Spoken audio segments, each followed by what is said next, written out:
Hey, what's up, everybody? JTC Boy coming at you with the Culture Stream podcast. Today we are doing a live out here at the Sapa Wachipi 2026 Black Hills Powwow. I'm joined with my brothers, Mikey Peters, brother Eric.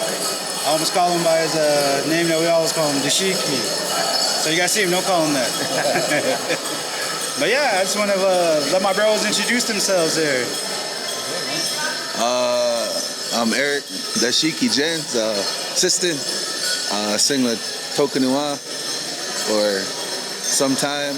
Before that, we started out with Bakbekute and our old man, the late Danny Seaboy, taught us the ways of the drum. And then we're trying to pass that on to our boys. Yeah, I'm Mikey Peters. I just enjoy the drum, enjoy dancing, enjoy the powwow world. Take part in a lot of cultural activities on the res. Just enjoy myself around our Indian ways. Nice. So, as you guys we did this at United Tribes. There's our video on there if you guys want to go check it out. But we always ask, what is your guys' powwow pet peeves here? We'll start with Mikey.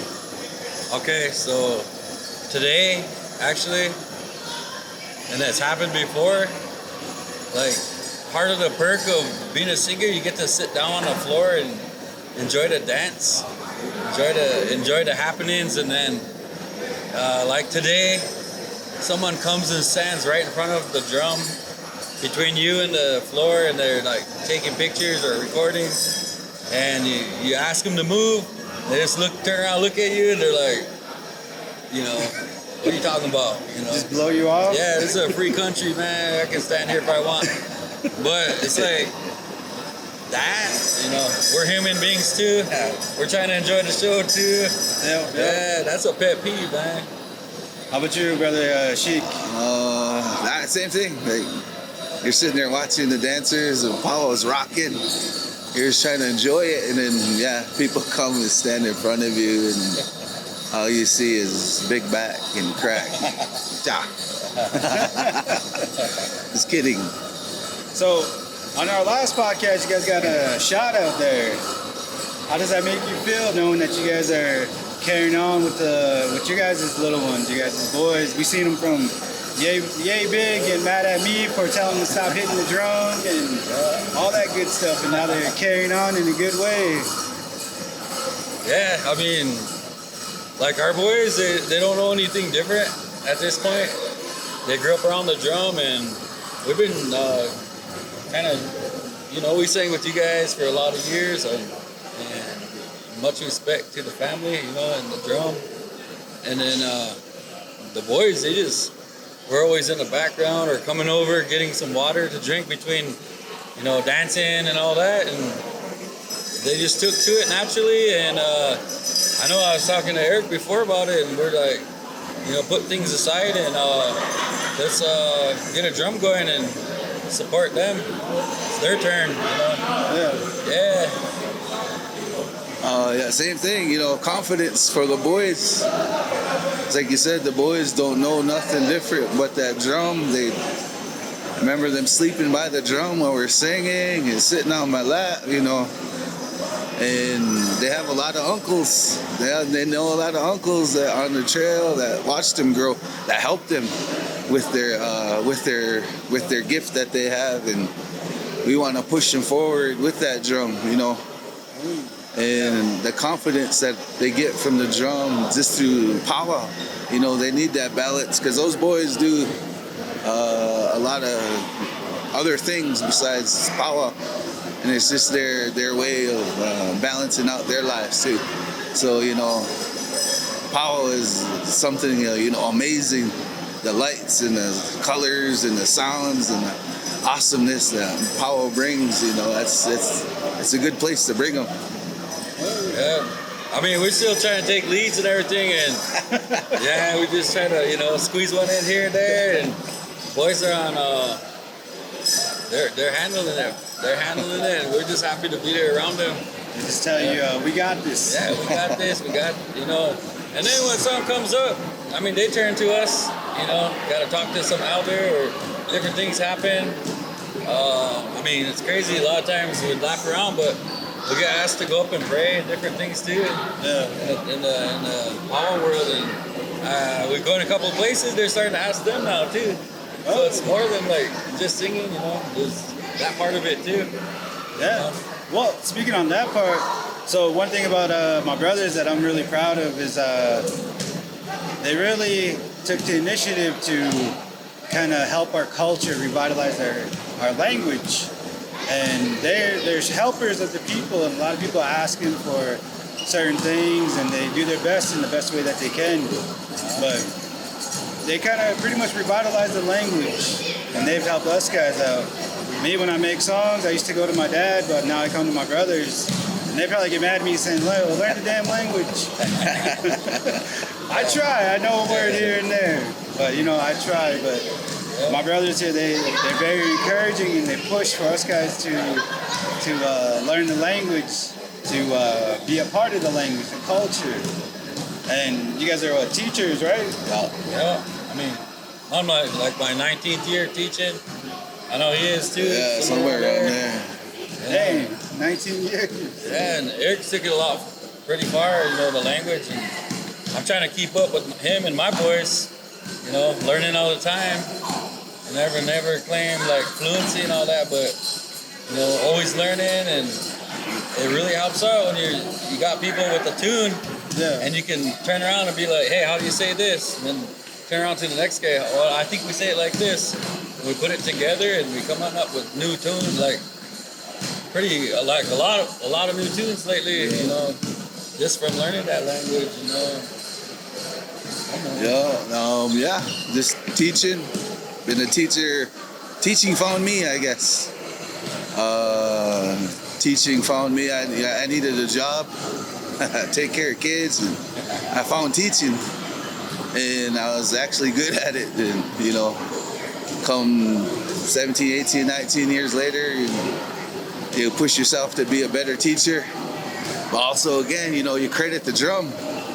I know me and the boys when we were young, you know, the old man Danny, you guys got to take the drum here and there. So we go take the drum and sing the songs he tells us. And, you know, the old man, what you guys singing? And we were like, I don't know. We're just singing what our dad told us.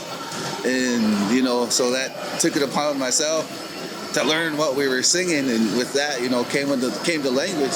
So again, we credit the drum for our beautiful language that we know. Awesome, man. And I really look up to my brothers and give them a lot of respect because they've helped me out in my journey as a singer with the language and even song making. They're the only ones that say my songs don't suck. But yeah, we keep using his songs all the time, man. Like, and I'm thankful for that. You know, someone's got to carry them. Hey, yesterday announcers are like, Toka Nua, is that JT over there, and Alfred? Yeah, that's Mikey and Eric over there. But they were like automatically, you know. Always associated together. Yeah. That was from the days of Wakbe Kute. Yeah. And I don't normally we share a power story, but it's up to you guys if you want to share a power story. Yeah, I remember we almost died on the way back from Rocky Boy. Hey. I don't have no bad power stories after, but on the way from Rocky Boy, I had to be home at 8, and Rocky Boy got over at 7. He wasn't let. And then I got a call, and so I drove from Rocky Boy, trying to make it all the way home, and off no sleep. You know, Rocky Boy. Yeah, it started at 2:30 Friday, and I straight power till Monday morning. We got like 2 hours of sleep all weekend. Rocky Boy, they know how to power. Yeah. And we got by Bismarck, and there's construction, and JT popped up from the back. He felt he was asleep. And he popped up. I accidentally elbowed him, and he's like, you elbowed me. Now you got me in the forehead. Yeah. Then I started laughing because it was funny. But I laughed so hard I passed It out didn't at hurt. the wheel. You passed out the wheel? I passed out at the Oh, wheel. I see damn. 4 cars coming, and I laughed so hard I blacked out. And I was like, grab the wheel. I was trying to say, grab the wheel, grab the wheel, grab the wheel. And then it came through, and it was construction zone. Right on the interstate, I-94, almost to Bismarck. That was scary. barriers on each side. Yeah. That was a scary ball. I didn't hear that one. Yeah. You could have died that time, man. We didn't even drink.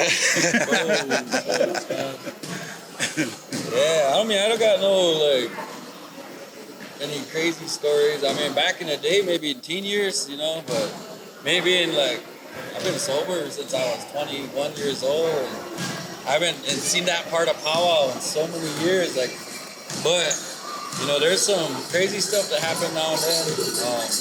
A lot of it's to do with traveling. We overheated on the way here. We're about to turn around in Aberdeen, you know, and check the coolant. You know, we're in my son's powwow van. Check the coolant, nothing in there, bone dry. You know, like we didn't even check that before we left or nothing. And you know, but we're like, put some more coolant in there. We kept going, and we're just sitting there hoping that we get here. You know, at this age, still, you know, sometimes barely making it here. You know, meanwhile, all the sons and the nephews, everybody's here already waiting. Where you guys at? You know, where you at? And stuff like that. But I know one time we went and sang in Canada, like with Wakbeki Day up at Dakota Dunes and stuff, and on the way back, we hit three different like border crossings, and we couldn't find one that was open. You know, it was so early in the morning, we just kept driving west, trying the next one. Ah, man, that was like when good times go bad kind of thing, you know, like really hanging in there. But How about that time when Seen 4 deer women. yeah, we seen deer woman or something. 4 times. Yeah, 4 times, yeah. how about that time when the Shiki took up the flag song on flag raising? Oh, yeah. This guy, man. Yeah.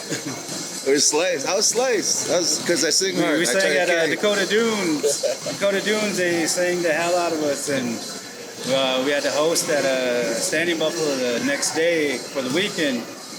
And that Sunday, everybody was all hashed out, and you want to show us your lead? I tried to take up the flag.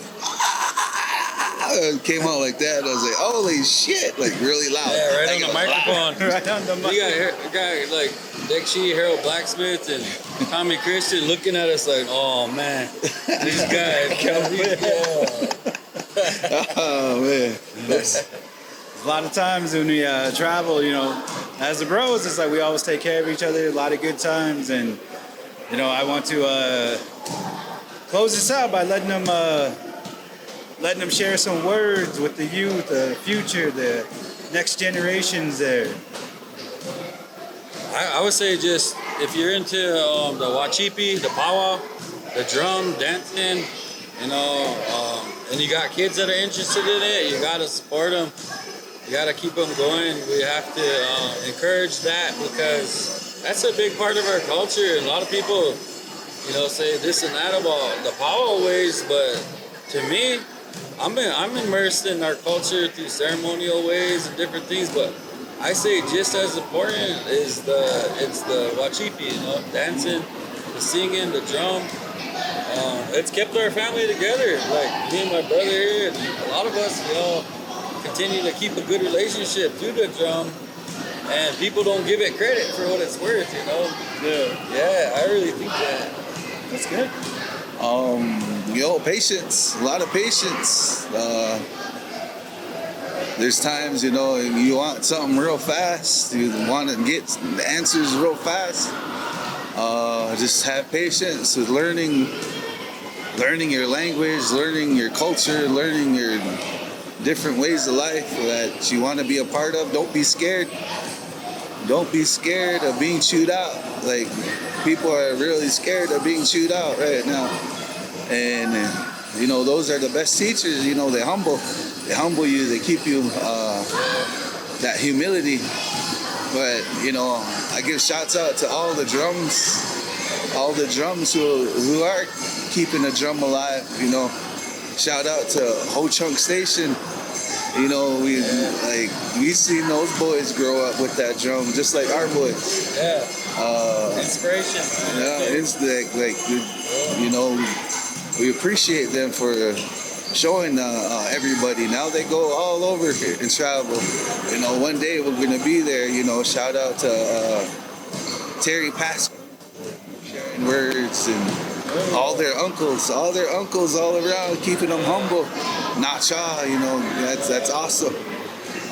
They got so many people to look up to, and if you're our age, you know, be a mentor. You know, share words, share your teachings, and you know, the future needs it. The young kids need it. If the drum group's trying to start, you know, teach them a song, teach them what you learned. You know, because that's what we need right now. You know, we need good words and good feelings. Lateral kindness, they call it. You know, lateral kindness. Yeah, be good to each other, man. Yeah, just be good to each other. Yeah, good vibes. Yeah, that goes a long way. Yeah. Oh, my wife said one time, she's like, the kids' mom, she's like, I didn't want to go to a powwow, and she's like, you know what? You taught them to like powwow. You taught them to dance. You did this and that, and you better support. You better take them. You're the one that got them into it. Now you're sitting there, don't want to go. You know, so that's part of it too. Having support at home. Yeah. Having support at Thank home. you. Yeah, that's why I put in a shout out. Thank you, Lacey. You guys ready for shout out to the ladies? There you go. Awesome. Well, you guys want to give a shout out real quick, and then Shout out to the power world. You know, you guys, it's the outfits today. Holy crap. The beadwork, like whoever's making this beadwork is amazing. All the ones who put time in their outfits, that's freaking awesome. Yeah. All the singers composing songs that we all love, you know. Yeah. All the announcers and arena directors and everybody that comes to support, you know. Yeah. You guys are awesome. You guys are the reason, you know, we want to be a part of this. I'll put a shout out to this guy right here, man. Getting stuff like this going, Culture Stream. It's giving us a voice. It's giving us a chance to get to know each other better. And when the young people watch this, you know, hopefully they can take it for what it is. And good vibes all the way around, man. A shout out to you, bro. I know. alrighty. Well, thank you, bros, for coming on. Oh, We'll catch you on the next one. yeah, Shout out to Tokanuwa. yeah. Toka What does Nuwan. Tokanuwa mean? Enemy swim, boy. Enemy swim. Toka Nuwan.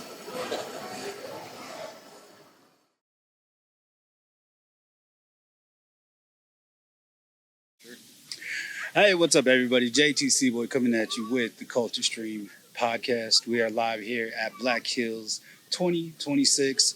I'm joined by my brother, Monty Wolfchild.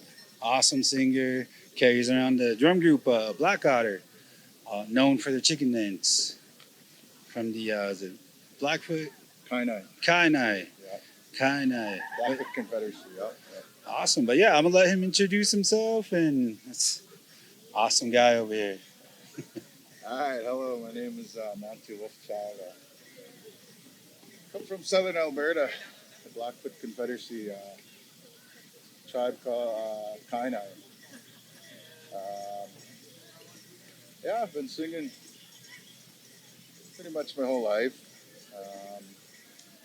I'd say I come from a line of singers.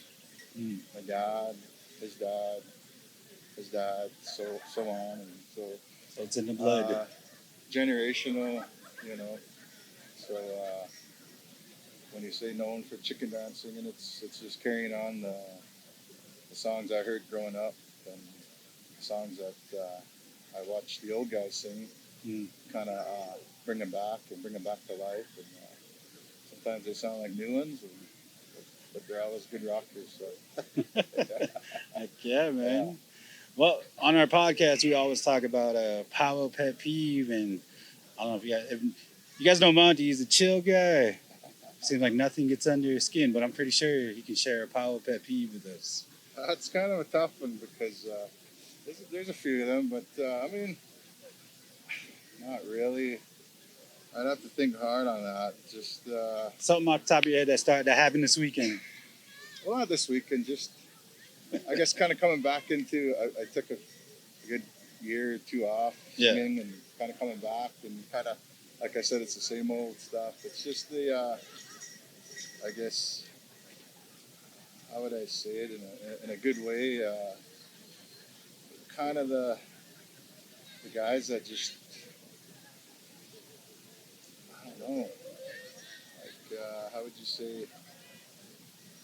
It's just it's a tough one, but I mean, I'm trying to pick my words wisely here. Yeah. But, you know, the guys that go around, I guess the dancers, singers go around, and I guess really, but how would I say it?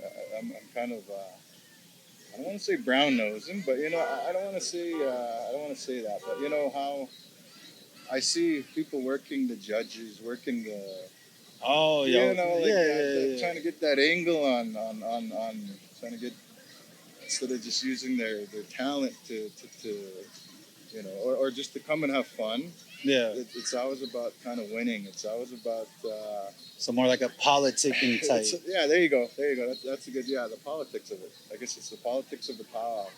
I kind of, I guess I have a problem with that. I see it a lot, and I try to stay away from it. But that's about the only thing. I think that's pretty obvious sometimes. You know, Yeah. that's the politics, eh? So, but that's about it. I mean, I'm nothing too. But that's honestly a good one. I don't think we've had that one yet. Yeah. But yeah, that's a good one. And Powwow politics. You know? powwow politics. It does play a big part in some circles. Yeah. And yeah, I mean, there's ways we can get away from it, and there's ways that we just can't. Yeah. But overall, we just do our best to enjoy ourselves. That's the thing. Just come and I'm just enjoying myself. That's how I was taught. Just come and sing and have fun and share music. So you kind of put it on the side, but like I said, I don't have too much. That's about what I could think of off the top of my head. So, Nice. Some stuff, So give us a background of Black Otter. Black Otter. So, well, we started back in 2011. Kind of a powwow back home. A few of my cousins, a couple of my buddies from a neighboring tribe. Just kind of standing around, and roll call was coming up, and someone had a drum, and we said, well, let's put something together. There's enough of us here. Yeah. So we put it together, and I forgot what name we went by. We just picked kind of a random name, just to get by. And then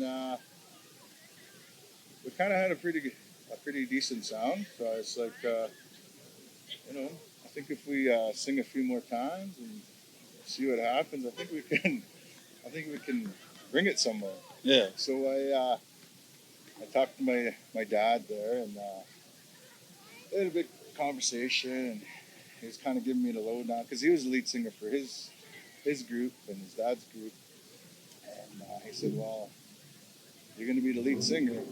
He started to tell me all these things. He said, "You need a name, and a good name." So we kicked around a couple ideas with the boys, and then he said, finally, about a week later, he said, "Did you find a name?" I said, "Nah." He said, "Well," he said, "use your name." My traditional name, Blackfoot name, is Sikem Munis, means black otter. Oh. He said, "Use that." It's actually a singing name. It comes from, it's an old name that was kind of, went around, these great singers had it. And he started to tell me more stories about it. And then he showed me a bunch of songs that went with that name. Yeah. So each guy that carried that name had made songs with it, and it kind of carried along. And so we kind of just went with Black Otter, and we tried it out, and it's kind of catchy, and just kind of went from there. And that's kind of where we started. Is 2011, Yeah. and we just wanted to make music. We just wanted to travel and have fun, and we did it. You know, we went around and we did our traveling, and we won a few powwows, and you know, in the meantime. But it was most of all, it was I wanted a sound. I was looking for the sound, and nobody really had it. And we kept trying and trying, and finally, about 2013, I think we found our sound. Yeah. And I was like, "That's what we're looking for right there." So we went with that, and you know, people liked it. So that's kind of how that started, and yeah, it's kind of the history. Just nothing too crazy behind it, but yeah, that was it. So. Well, sure. That's an awesome story, especially for those that are. You got a lot of fans out there. Yeah. People are, like I said, chicken dance. When they say chicken dance, they think of Black Hawk. Yeah. So that just comes from a traditional dance from you guys, right? Yeah. That's just like I said, just watching these old timers. I was fortunate enough to watch, grow up with all these old time singers, and I used to watch them. I used to watch my dad, his uncles, and just growing up around that style of music and that chicken dance style. I just, it just came natural, and we just all of a sudden, every time we got a chicken dance song or special, we just, you know, we do our best, and Heck yeah, man. So is there any, I know you traveled a lot. You guys are even fortunate enough to be selected for the, what was it, Indian Finals Rodeo Powwow? Oh, yeah, the INFP Powwow. Yeah, INFP Powwow. Yeah. So, I don't know, you guys did a recording there too, right? Or No, I don't think we, no. Anyways, during your travels, I know there's some stories that came up, and if you're able to share one of your powwow stories with us, that'd be awesome. There's lots of stories. There's lots of... And this is the Culture Stream podcast, man. Sometimes we have, Johnny Moe told us some of his Yabe travels, which is pretty good one. Yeah. I was just thinking about a story. Actually, I was telling one of the guys at the drum there. We had a white van. Hunter was still singing with us. He just started singing with us, and I think we went down to Thief River Falls Powwow. It was kind of earlier on, and we're just kind of starting out. So, and we'll come back through Newtown, and Alfred Smith. We stopped at his place, and we slept there. And we got up the next morning, and we were going to take off. And I believe we caught a ride down to someone, and they were staying at the casino. We stayed at Alfred's. And we got up, and me and Hunter were having breakfast. Alfred said, "You see that white van outside? You guys take it. Travel around with it." Big old conversion van. And we're like, "Really? Are you sure?" He's like, "Go ahead, take it. Travel around, bring it back." So we were just kind of laughing on the way home. We caught a ride down, and we ended up coming home with a big old white van, and we traveled pretty hard in it. I never brought it back. I never made it back to him. We got invited to Shakopee, and the transmission started to slip. Yeah. It started to slip in, I think it was Montana. So then the boys should have drove it to Alfred's and parked it. They took off to Shakopee. Kept going. By the time I got to Shakopee, it had no reverse. So every time they'd park, they'd have to push it back out of their parking spot, and then they would drive off. And then the windows didn't roll down. There was an alarm system on there that would go off all the time when we were singing, just randomly going off. And it was the white van, and I think we had a name for it. I can't remember, but that was a good. We traveled hard, it was fun times, and I think it ended up in Montana, and it never made its way back to North Dakota. So. Well, at least it was the next state over. Yeah. So that's awesome, and it's just people like that help out drum groups and relatives, good relatives. Yeah. I thought you didn't say the registration was due. I'm sure there was no tags or anything like that. We were just going all over. We were in Colorado. We were, all over California. But it was fun. It was. We fit 7-8 guys in there. It was have fun. And just saying, you didn't have to save up for the van. Yeah, I know, right? You didn't have that excuse. We're gonna put this away for the van, Maybe put it away to kind of salvage the van. Yeah. Hey. But yeah, let's encouraging words for our future generations, singers, powwow people, just anybody that's listening to this podcast. I guess I always look at these younger singers coming up. There's always going to be younger singers coming up. Just be humble and don't play that politic game. Just be the best you can and just sing as hard as you can. Let your singing do the talking. That's about all I could say about that. Yeah, that's true, man. Any shout outs you want to give? Not really. That's how humble he is. You know who you are. Yeah, to everyone out there. There you go. I don't want to leave anybody out. All right. I want to say thank you, brother, for coming on. Yeah. Good to see you back here, man. Yes. Good to see you. Tune in.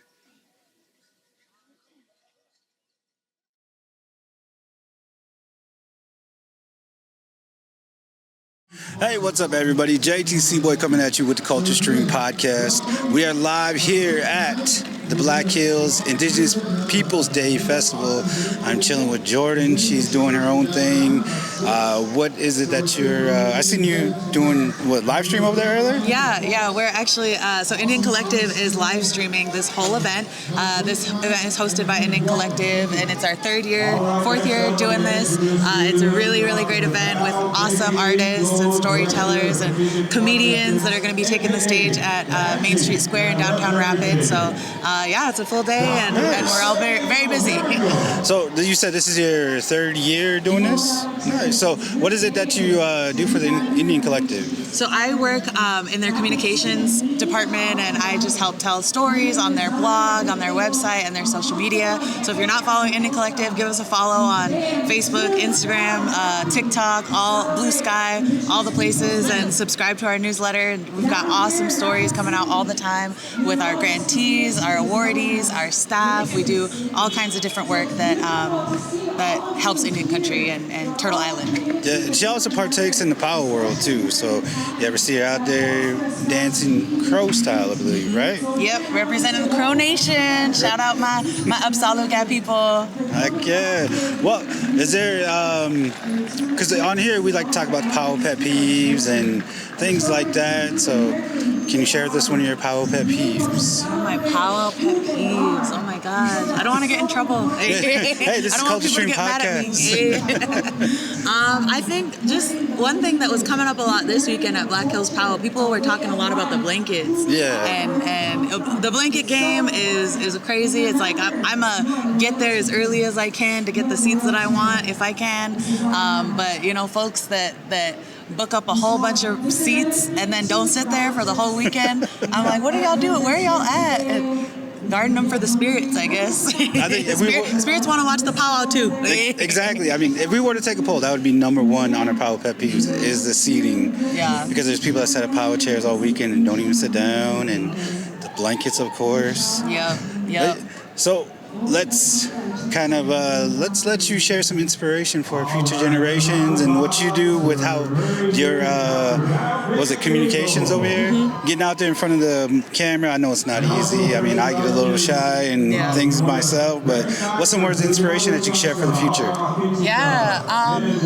Well, one thing that I heard about recently on an Instagram reel that I follow, he shared that some of the best experiences are on the other side of being cringy. So sometimes you gotta be a little cringy, you gotta put yourself out there and be a little uncomfortable. If you wanna do something, you gotta put yourself in that uncomfortable position to make it happen and you know, commit to it in that way, even if it's scary, even if you're nervous or anxious. If you truly wanna try something, you gotta be okay with looking a little silly doing it at first, but once you get past that, once you move past that point, it's so exciting and some really, really beautiful things can happen. So if there's anything that you want to do, anything new you want to try, don't be afraid to look a little goofy doing it at first, because we're all learning, and if it's something new to you that you really care about, it's always going to be worth it. So. That is such an awesome words that you shared with us, because that is true.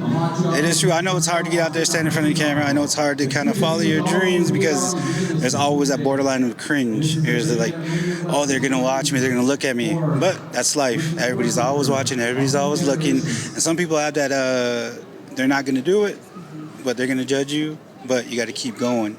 You got to keep going. You got to keep pressing forward. This is your dream, to do some podcasting or even stand in front of what is it? Live stream that she was just sitting there interviewing people. So who'd you interview so far? Well, we interviewed some of our Indian Collective staff, and then we interviewed some of our local organizations on the live stream. So go check that out if you're able to.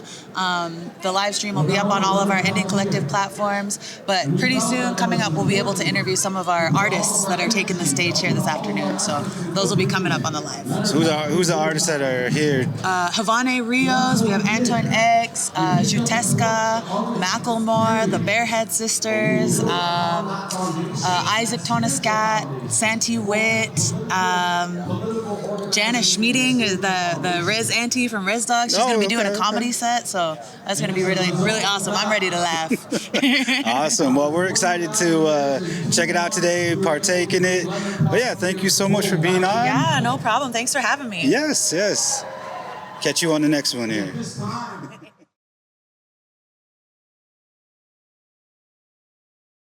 Hey, what's up, everybody? JTC, we're coming at you with the Culture Stream podcast. Today we are at the Indigenous Peoples Day in Rapid City, South Dakota. I got the awesome Elaine Miles once again. I don't know if you guys followed our last podcast we did, but she talked about her travels as a powwow princess one time. Yeah, so much has changed in the year, and a lot of good things for Elaine, a lot of good things for everybody that's been listening. Yes. But yeah, yes. Elaine, I have an agent now, so I have some things lined up for next year. So I'm really happy, and I'll be back in your part of the country in May. Fort Berthold? Yeah. So no, Newtown. Yeah. Fort Berthold, Newtown is the Fort Berthold reservation. So. Oh, okay. So when you say Fort Berthold, we're referring to everything. Oh, okay. It's kind of how your tribe is the... Umatilla. Umatilla. It has 3 tribes. Yeah. Umatilla, Walla Walla, Cayuse. Nice. Yeah. So what did you think of the powwow this weekend? Oh my God, it was amazing. I could not believe how huge it is. And the seating. Dancers can sit at this powwow. Because sometimes you go to powwows and the dancers can't sit down anywhere. You know, they're outside, you know, or, you know, hey, come get me when it's our turn, you know. But this one, it's like everybody was in one place and they kept it rolling. Oh, 1,800 dancers. Yeah, oh, a little 1,800 plus, wasn't it? Yeah. That was a lot of people. And I like how they do it in categories for the grand entry. Yeah. Oh my God, that was so cool. What was your favorite grand entry category? The Midlands. The Woodland. Woodlands, yeah, Woodlands. That was quite the epic little battle they had. Oh, I know. They did the best one because they put those little boys out there. Yeah. Those little boys stole the show.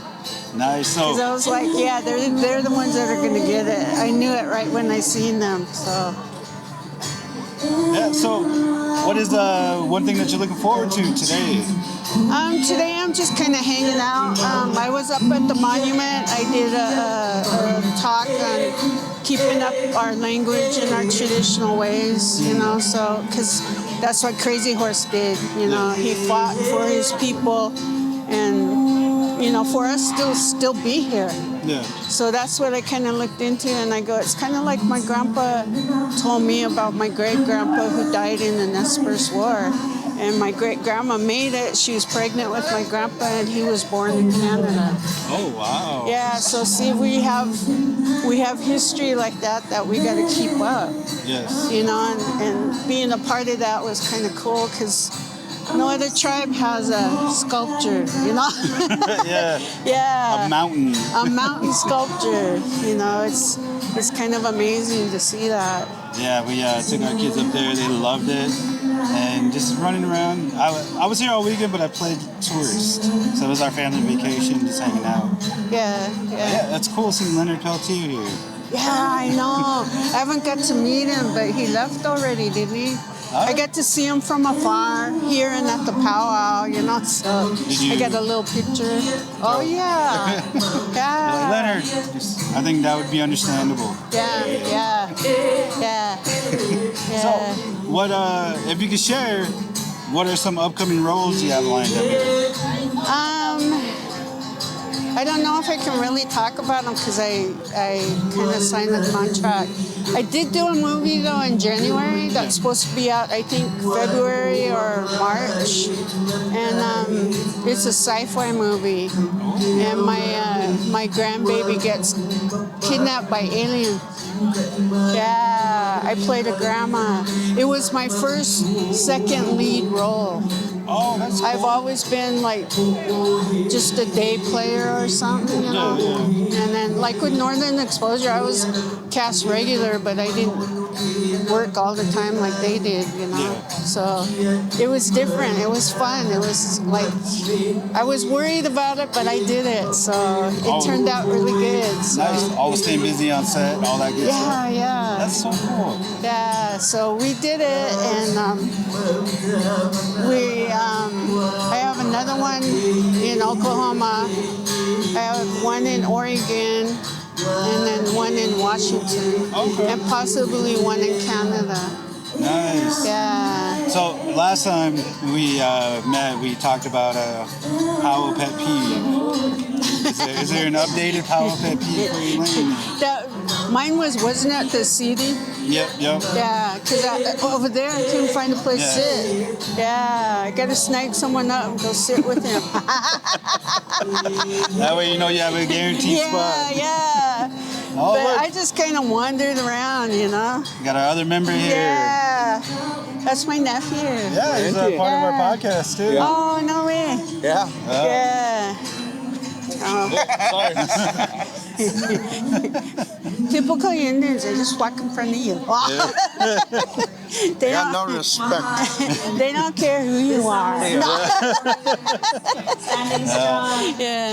But yeah, so we want to, we always talk about Powwow pet peeves, and then we talk about like words, encouraging words for the future generations, especially with you. I always tell like kids, because I've been to many places where the kids have really great humor.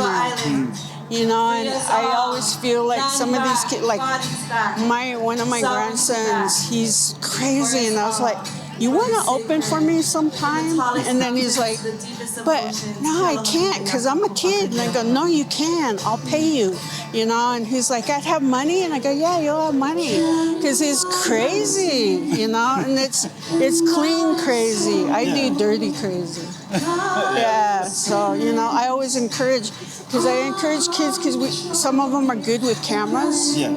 Some are good with just acting, and they don't know it. Yeah. It's a natural talent. And I've seen some kids, I was like, you can make it in the business, So a little bit earlier, I talked with Jordan. She does a live stream communications for Indian Collective.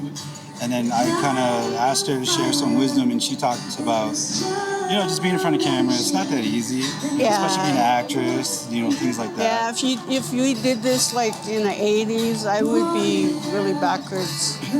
I wasn't really talkative, I was kind of quiet. And then that's what my sister, she goes, before you were an actress, you were like quiet. And then she goes, now you go everywhere and you're just talking. And she laughs at me because she has to wait for me. Yeah, yeah. And then I go, well, I can't just say, hey, I gotta go, bye. You know, they ask me a question, I have to answer it, you know? But one of the cool things that Jordan said was that in order to do something like this, even with your dreams, there's always a borderline of cringiness. Yeah. So it's just like, you know that people are going to be watching, you know that people are going to say something, but you got to get up and do it. You got to say it. You Oh, gotta... I get criticized sometimes, you know? It's just only part of life. Yeah. You know, you grow from those criticisms. You know, you hear it and then you just do better the next time, you know, or try to, because nobody's perfect, you know. Yeah, that's true. Nobody's perfect. Yeah, well, we're waiting for Elaine. I'm perfect. Oh, whatever. While we're waiting for Elaine, she took a step about 20 feet away and she got stopped about 50 times. Yeah, just a few. That's a pet peeve right there. Yeah, No, just kidding. yeah, that is. That kept happening when we were at Four Bears too. Yeah, because they kept opening and shutting the doors. Yeah. Oh yeah. You can be my bodyguard. Yeah. Before we close, any words of advice, any shout outs here? Just shout out to everybody. Yeah, you. But shout out, and I'll see y'all in May at Four Bears Powwow. So I'll be hanging out there. You'll see me gambling probably mostly, unless I get snagged up and have a chair. No. Yeah, but I just want to say hello. Hope y'all survived the hot summer and get ready for the cold weather now. So Now you need to find a snack. Stay warm. I know. I thought I'd go home with a star quilt. I was like, damn it. Oh. That was it, just a blanket. No. Yeah, so I got to go buy my own. Yeah. But yeah, it's just, live your dream. Dream big and follow it. Don't let anyone tell you can't do it, because what you have in your heart, you can do. Whatever you want. It's up to you. Yes, we're looking forward to what's next to come. Okay. Thank you again. Yeah, thank you.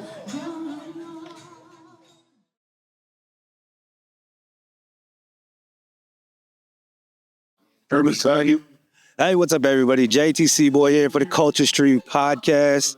I'm over here joined with the native hip hop artist, Nevad Brave. What's up? How y'all doing? We're out here at the NDN Collective Festival. About to have a good Indian day. I'm out here with Culture Stream. It's about to get an interview. Let y'all know some info. Heck yeah, I'm excited because I was talking to him just a little bit ago. I said he's probably the first native I've seen with over 1 million streams on his YouTube channel. Probably all your music stuff too, right? Yeah. I got like a couple of singles that are in the 1 million plus views, but all time on the 25 million views on YouTube. So whereabouts are you from? I'm from the Pioneers Reservation. I'm from Thunder Valley, South Dakota. Oh, nice. It's in probably like 30 minutes from Ridge. Yeah. Ridge, yeah. So Big reservation here. So have you grown up traditionally as well? Like ceremonies and all that? Yeah, a lot of people don't know, but my family, they run the Sundance. I've always been like deeply connected to the traditional way of life. I actually don't like to talk about it, but I do Sundance myself. But yeah, I'm pretty connected with that. Well, one of the reasons why I ask is because a lot of people think like it's either one or the other, and I grew up traditionally as well. My family also had Sundance, and I grew up singing my whole life as for the circle, ceremonies, things like that. Yeah. So I think it's cool to meet our fellow people that are doing good things out there, representing, and also take part in the culture like that. Yeah. And I know that I'm a big fan even more. I've been a fan, but knowing that about you, and these people probably will get to know that about you as well. Yeah, this will definitely be my first time speaking on involvement with Native culture. I don't really like to mix the music with the culture because it's two different cultures. But nowadays I'm starting to sing, and I could sing about my culture, Yeah, definitely, man. That's what Indigenous Day is about, man. Taking pride in who we are. But I appreciate that, man, for sharing that with us. Yeah, for sure. But yeah, normally we talk about like powwow pet peeves for our Culture Stream channel. I know you check out the powwow and things like that. Is there any powwow pet peeves that you I just wish powwows are ran fairly. Like everyone got a fair chance, you know. But respect the game too. And yeah, work hard, then you get results, you know. Yeah, that's true. Dedication. That's true. It would be cool just to have anyone win, you know. So sometimes others look better than people want to be better. Yeah. So that's true, and that's a big aspect of the power world too. Yeah. So a lot of people want to talk about it. I'm not really in the power world, so I talk about it. Well, he sees it from the outside. Yeah. So yeah. Well, respect to everyone. Black Hills Powwow is the biggest, greatest, gonna be the best ever. Yes. So see y'all come every year. Exactly. And then one thing that we'd like to do is like share like knowledge, wisdom for the upcoming futures. And you being an artist, being a rapper, you know, I know you probably face a bunch of trials and tribulations and, you know, hardships and things like that. Yeah. So what's one thing that you share with our viewers, you know, up and coming, something to inspire them? And just, if you believe in yourself, you can get very far. I started making music on my phone with a pair of Apple Cord headphones in my closet in my grandma's house. But I always had a vision that I could be right here on stages, and now I'm right here on stages. So if I could do it, you can do it. And I know everyone says that, but I'm from the Pine Ridge Reservation, so if I could do it, you could do it. Oh, yeah. Doing shows out here for our people, Indigenous Peoples Day. It's such a big event, man. Yeah. Who are you excited to see over there? I'm excited to see everyone. Everyone's going to have a good show. The headliners are going to go crazy. Macklemore's finna turn it up again. Last year he had a jumping here, so I'm pretty sure it's going to be jumping again. Maybe that'll be the next feature is Nevad and Macklemore. Yeah. Let's get that. Oh, no, it's But yeah, I want to... Yeah, last year Macklemore was impressed by my performance, wanted to do a song afterwards. Well, this didn't really rush into it, but let it play out if it plays out. Bro, that's awesome, man. Congratulations on that. So does anybody want to give a shout out to? Shout out to NDN Collective for this badass event. Shout out to everyone that came to Black Hills. I hope y'all travel home safe and hope you guys all had a good time in the Lakota lands. Awesome, man. I want to say thank you. Thank you, man. All right. Catch us on Culture Stream.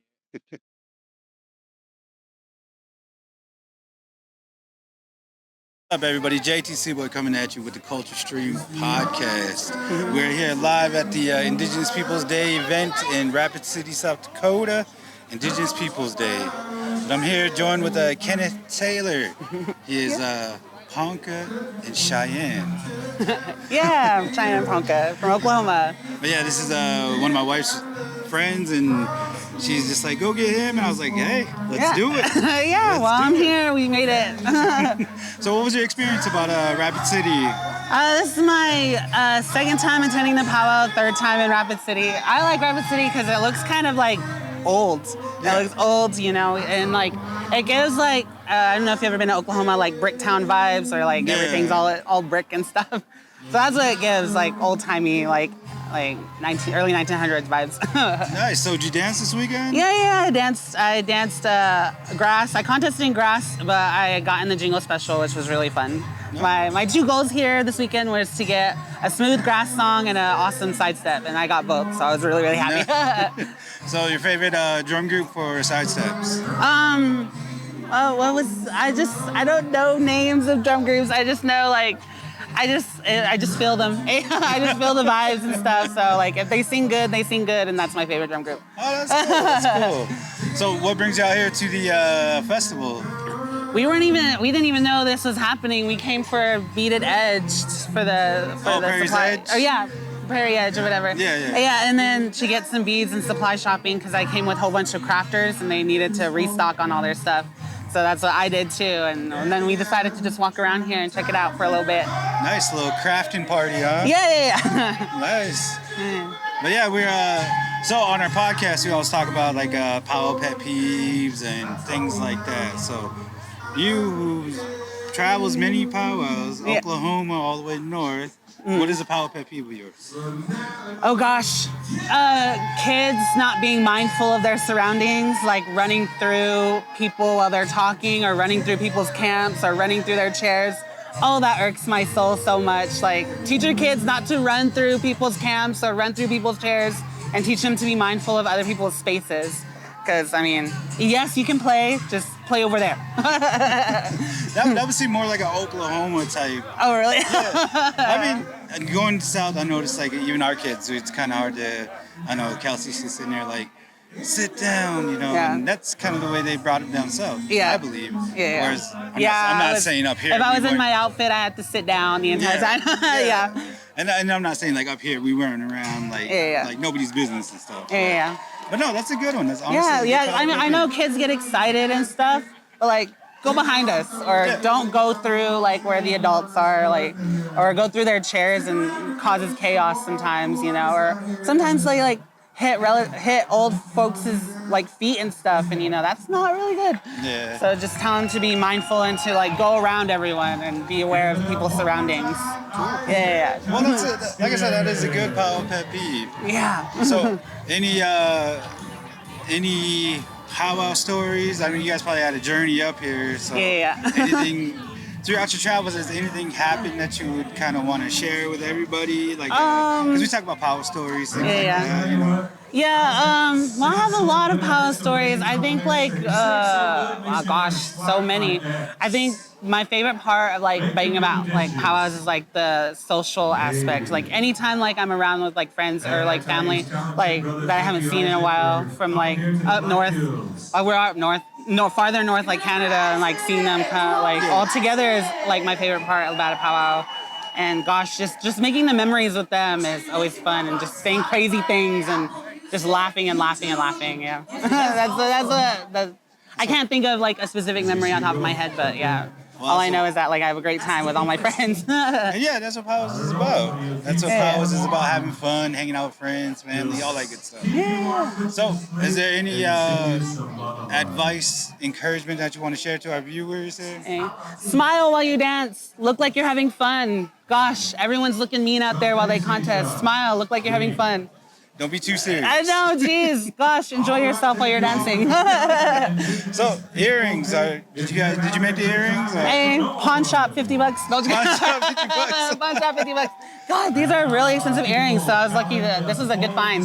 I feel like, yeah. Pawn shop, $50. Pawn shop, $50. Was that here in Rapid City or? No, in Oklahoma. In Oklahoma. Well, I suppose there'd probably be a bunch of good pawn shops down there to find some native stuff. I was there. always told to check out the pawn shops because you never know what you'll find.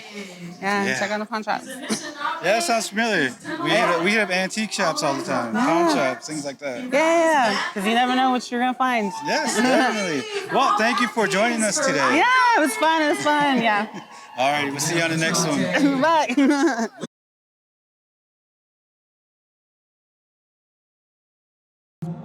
Alrighty.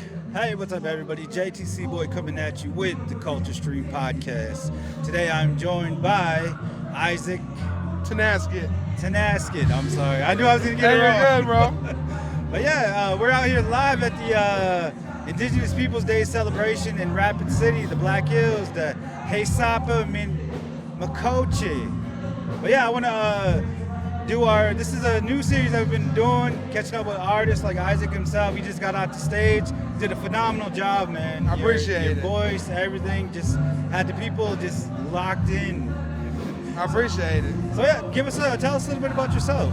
Yeah, I'm Isaac Tonasket. I come from the Spokane Indian Reservation. I'm a Colville tribal member, and I've been singing for like 6 years now. I first blew up off of round dance songs. Oh, okay. And so I did round dance for a little bit, and then I started doing like comedy skits with me and my brother Stephen Ford. Oh. And so we was doing comedy skits for the longest time, and then I got into rapping. I was actually like, that's how I like figured out I could like write songs. I was rapping. Yeah. And what was your stage name? I just been going by Isaac Tonasket forever. Nice. Just by the name my mama gave me, Isaac Tonasket. But so yeah, I was like posting open verse challenges and everything on TikTok, and like my friends were like singing me the lyrics back that I made. So I was like, oh dang, maybe I could write songs. And then I picked up the guitar my senior year of high school, and so I was 17. I'm 23 now. Yeah. And and then I just started writing country songs, and I put out a song. I wrote this song called Boys Don't Cry. Yeah. And I released that one about 2 years ago, a little over 2 years ago. And I did everything independently. Wow. So like I did the music video by myself. I recorded that song in my bro's kitchen.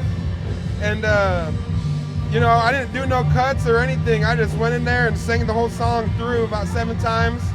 I picked the second best version because I didn't want it to sound like too on point. I wanted to sound raw. Yeah. I didn't want it to sound too mixed or anything. I wanted it to sound all original, 100% raw. Then, I recorded that song. Like I did the music video on July 19th, 2023. My dad passed away July 19th, 2013. So I did the music video. I went home and I edited it, and then I posted it all on my dad's 10-year memorial. And then within the first 24 hours, it had gotten over 1 million views. Wow, congratulations. I appreciate it, brother. That's a big feat by itself, just getting that many views.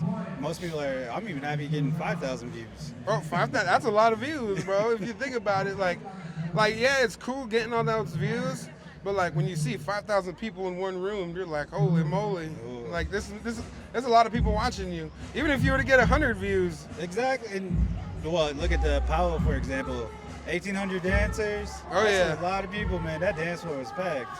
Yeah. But yeah, so going back to your music and stuff, what inspired you to keep going? Like, it's actually I've never just kept going. It's actually, I feel like this is just God's plan for me. Oh. I've never I've never just sat down and wrote a song. All the songs just come to me. Yeah. So like, I've never just sat in a room and just like, all right, I'm gonna write a song today. Yeah. It's just like, I'll just be chilling in my bedroom, I pick up my guitar and the song will come to me. Wow. So, for however many songs want to come to me is however long I'll go. That's awesome.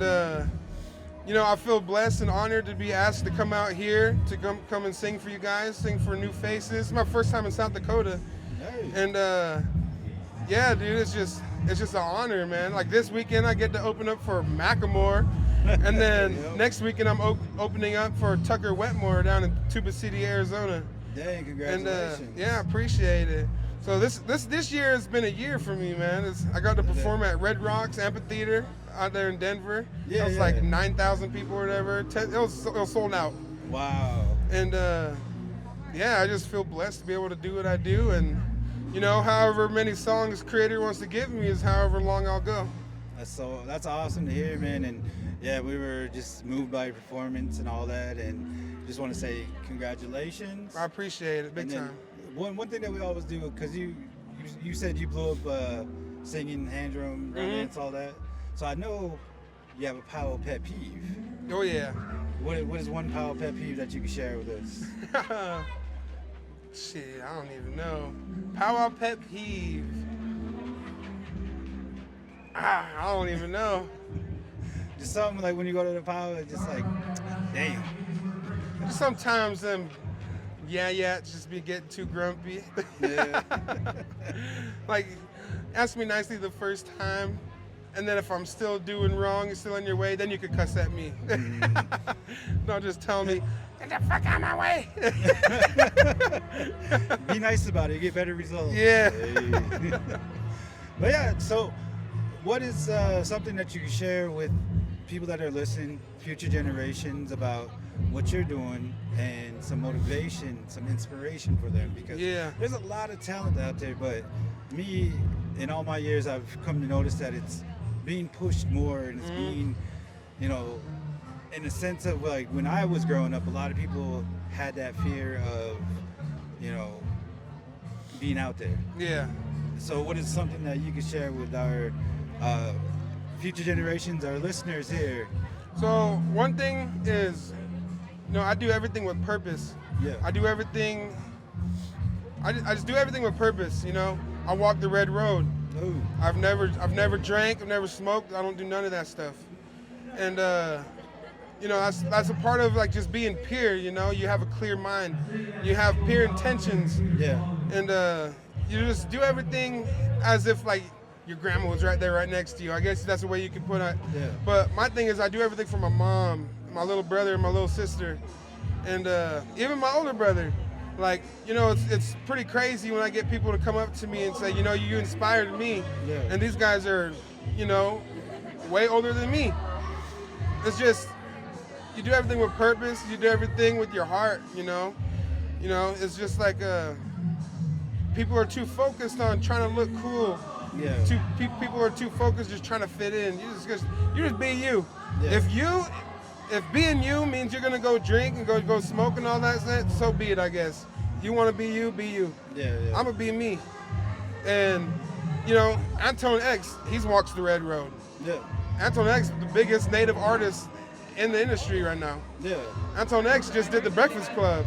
Antoine X just got a song with Shorty. Yeah. He walks the red road. He's one of the people I really look up to, for real. And I'd say just walk that red road. Do everything with purpose. Do everything out of your heart. And just, what's right and wrong. Yeah. Yeah. That's awesome, man, and that's true. And earlier today, someone, one of our other interviews talked about walking that borderline of cringe. Knowing that what you're gonna do, people would consider it cringe. People would think it's cringe. Mm-hmm. But like you said, doing you, that shouldn't matter. Mm-hmm. Just do it. Just get it out there, because you're the only one that knows what you want to sing about. You're the only one that this gift comes to. And if you're not sharing it, then who's gonna do it? Yeah, dude. I truly believe, like God creator. I just go by that. And if they're gonna keep me going, I'm gonna keep on going. Awesome, man. Yeah. Any shout outs you want to give? Hey, shout out to my mom, Monica Tonasket. Shout out my brothers, Steve, Shaylin, Junior. Junior's actually here. Man, I haven't seen that dude in forever. He's out here dancing. Okay. And my grandma, I just shout out my family, dude. I love them all. It's cool to come home and tell all the stories about everything. Like, dude, I'm over here trying not to freak out. Macklemore's like, bro, let me get your number. I want to tap in. And I'm like, what the hell? That's awesome. I'm over here trying to play it cool. Yeah. It's like, Ben, Oh, that's who's Ben. Macklemore? Hey, that's Ben. Hey. That's so awesome. But yeah, so just being able to go home and tell stories and all the people I get to meet and everything. Yeah. So I feel like a lot of people get to live through me. You know what I mean? Yeah. Yeah, a lot of people, they're just stuck on the res and just living their lives on the res, and I get to come home and tell them all the stories and everything. Well, you're doing it big, man. You got a lot of people in the crowd just digging the vibes, and you're putting out good music. And the crowd reaction was definitely a marker of that. So congratulations. Yeah, we call that Chesumesh where I'm from. Good medicine. Heck yeah, awesome, bro. Well, we'll catch you on the next one. Culture Stream here with Isaac Tonasket. Yeah. Hey. Tonasket. Tonasket. Isaac Tonasket. Alrighty. All right, tell them where you can find you. Huh? Where can you find you? Yeah, it's Google. Google tell you everything. Hey. No, I'm everywhere. You can find me on Spotify, Apple Music, iTunes, YouTube, Facebook, Instagram. TikTok. Yeah, everything's under Isaac Tonasket. ISAACTONASKET. Oh, alrighty. Catch you on the next one. Hell yeah.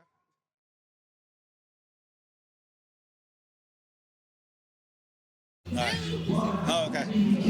Hey, what's up, everybody? JTC Boy here for the Culture Stream podcast. We're out here at the Rapid City Indigenous Peoples Day Festival that's kind of going on right behind me. But today I got a special guest here coming all the way from the Navajo Reservation by the way of California. What part of California? I'm from Garden Grove, California. Oh, Garden Grove, California. And if you don't know her, if she doesn't look familiar, you should check out Kai Sinet's live stream. She was featured on there as one of the dancers. I'm joined by Nanaba Kirani. Hello, Yatse. My name is Nanaba Kedanihi. I originate from Big Mountain, Arizona, which is located on the Navajo Reservation, Black Mesa area. And I'm here with Culture Stream, and I'm happy to be here on Indigenous Peoples Day here in Rapid City, South Dakota. Nice. So yeah, we kind of ran into Donaba, and we were just like, "Hey, you were on Kai Sinet's live stream," and I was like, "You want to talk about that?" And she was just like, So yeah, a lot of people think we already knew that we were going, but honestly, we got a call the night before. We got an address, and us nosy natives were trying to figure out what address is this, because we just in Beverly Hills. Yeah. And then we're like, let's Google it. Googled it. Big old mansion. Like, it looked like Kim K mansion type vibes. I was like, oh my God, who are we performing for? Because they just told us personal occasion. Yeah. We're like, but for what? And I was like, they're like, oh, it's personal. So we're like, shoot, personal? Like, what would be personal? So yeah, then we show up. We gotta go through 2 security checkpoints. "Yeah." Try to sign an NDA. They said we can't record or film, so we were like kind of scared. We were nervous, and then after that they gave us a wristband. The security guard, that security guard, she was like, "Who's the owner of the house?" And then he's all like, "I can't tell you, but they're renting it for a month." And then they gave us a wristband. It said Mafia on Cloud 3. I don't really watch Kai, so I was just like, what's this? I thought we were performing for 3-6 Mafia or something, or Swedish House Mafia, and I was all like, who are we performing for? And then we finally Googled it, and we're like, we just see Kai Sinet show up as the first picture for Mafia. We're like, oh my God. And it's funny because they still didn't tell us, because we kept asking just to confirm, but they're like, we can't tell you, we can't disclose that. So yeah, but then we just go to this library room, change, get ready. We're all kind of hyped up. My mom's asking me, what's Kai, what's Twitch, what's this and that. I'm like, Mom, it's the biggest thing like ever. Like, I don't know. And I didn't realize how many like Native people watch Kai on live, because as soon as we walked in, my phone starts like blowing up.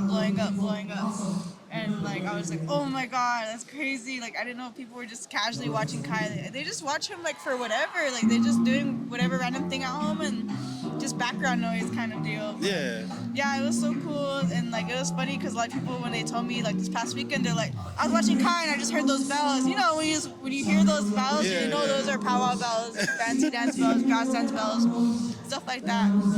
So I thought that was cool. Like you just automatically like turn to the TV or your phone, and you're just like, I know those bells, and they just see my brother casually walk in and stuff like that.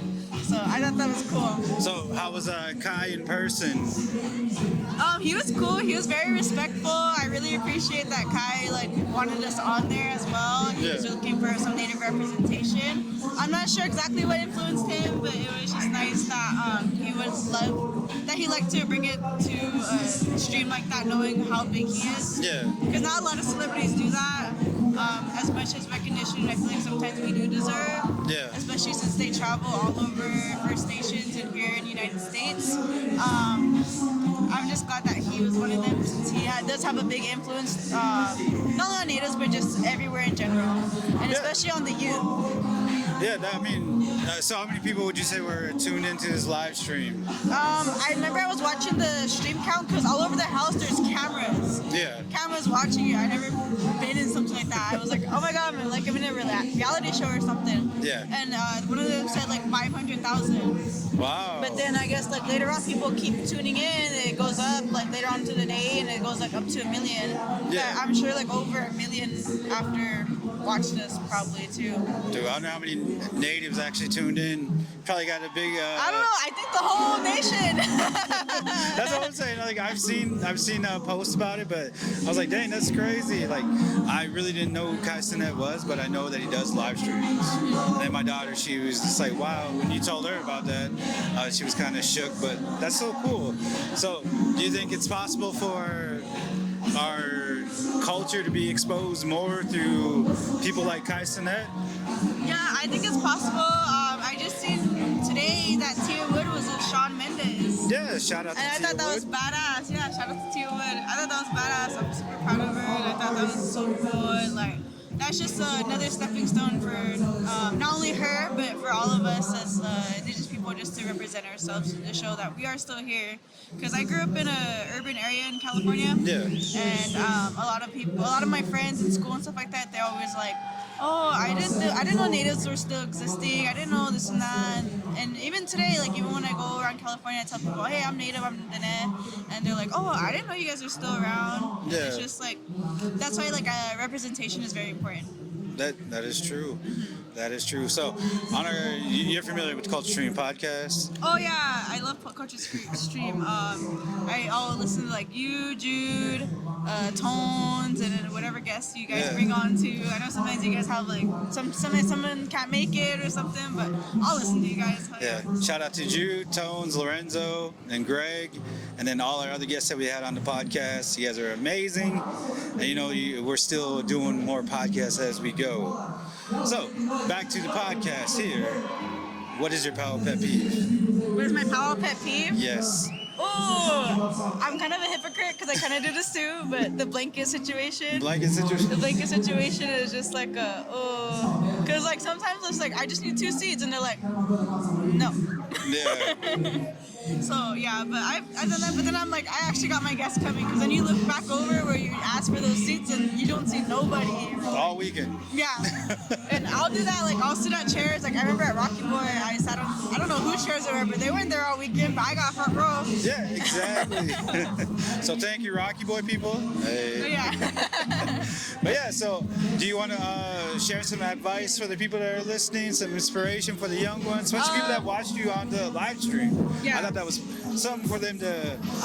Just do what you love. I've been dancing since I could walk, and you know, for people who don't know anything about sometimes our powwow culture, just native culture in general, they say like, where are you gonna go with this? Where is this gonna take you?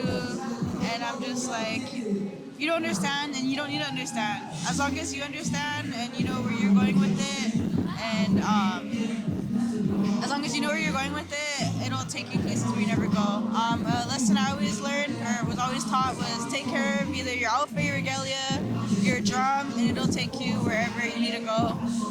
It is a powerful medicine. Oh, awesome. Good words. Well, Nanaba, I want to thank you for coming on. Thank you for having me. Safe travels wherever you go, and then we'll catch you on the next one.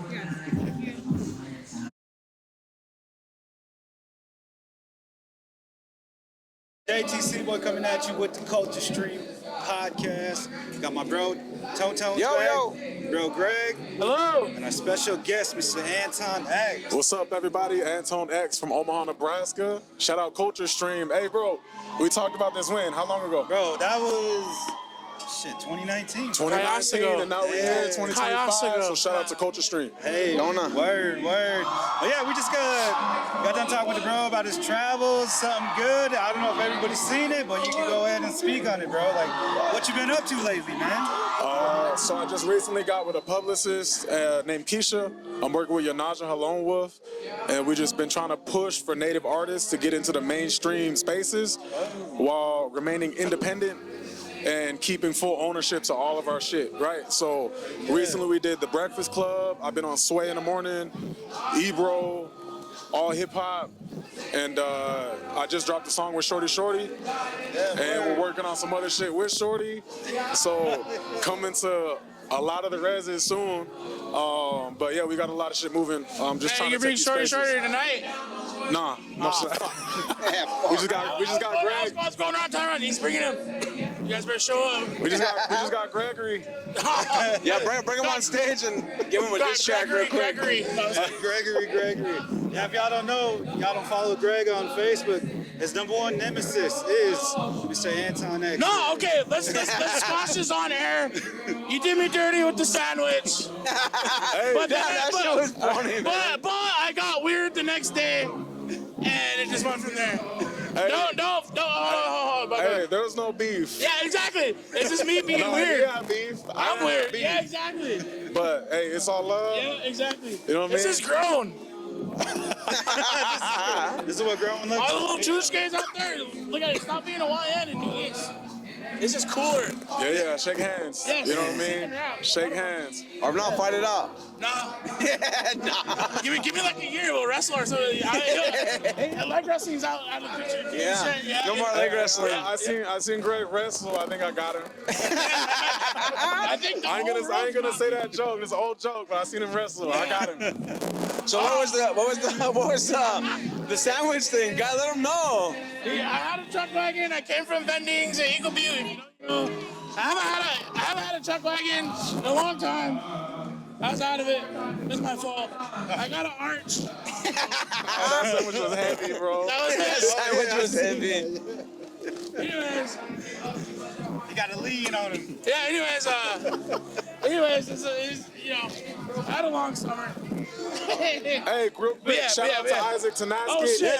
Hey, shout out Miracle. She's walking on. Spokane in the building. Hey, we got All Season, which is a collective of artists. It's an org that platforms and develops native artists, entrepreneurs, and brands. How come you guys are playing volleyball then?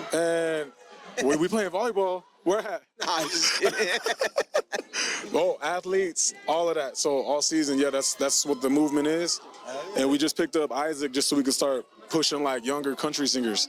That's dope, So I man. feel like native music outside of like traditional singing has been pretty focused on like rap and R&B. So I want to start pushing country and platforming them as well because country's booming.